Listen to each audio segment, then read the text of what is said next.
যে ছেলে টাকার মূল্য জানত না, এক রাতেই তার জীবন বদলে গেল। এক ধনী বাবার একমাত্র ছেলে, টাকার কোনো মূল্যই তার কাছে নেই।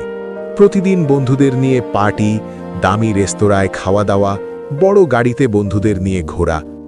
একদিন ছেলের জন্মদিন। ছেলে বাবাকে বলল, আব্বু, 5 লাখ টাকা লাগবে। বাবা শান্তভাবে বললেন, এত টাকা দিয়ে কি করবা? ছেলেটি বলল, দরকার আছে, দাও। বাবা বললেন, আমার একটা শর্ত আছে, তুমি 24 ঘন্টায় নিজে কাজ করে 500 টাকা এনে দেখাও, তাহলেই আমার সব সম্পত্তি তোমার। ছেলে রাজি হল। পরদিন কাজ খুঁজে খুঁজে ইট বওয়া, চালের বস্তা টানা, সারা দিন কষ্ট করে কামালো 400 টাকা। তখন বাবা ছেলেকে বলল, চলো আমরা বাইরে যাব।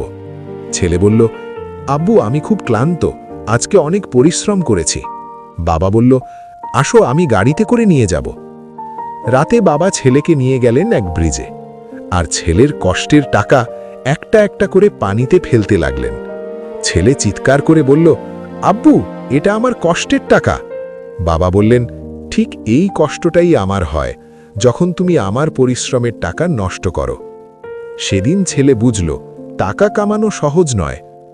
শিক্ষা: যে টাকা নিজে কামায় সে টাকার কদর জানে। অন্যের কষ্টের অর্থ নষ্ট করার আগে একবার নিজে কষ্ট করে কামিয়ে দেখো। এই মতো গল্প পেতে আমাদের বিজে কার্টুন প্রেসকে লাইক, কমেন্ট, সাবস্ক্রাইব করুন এবং পাশে থাকা বেল আইকন প্রেস করে দিন। ধন্যবাদ।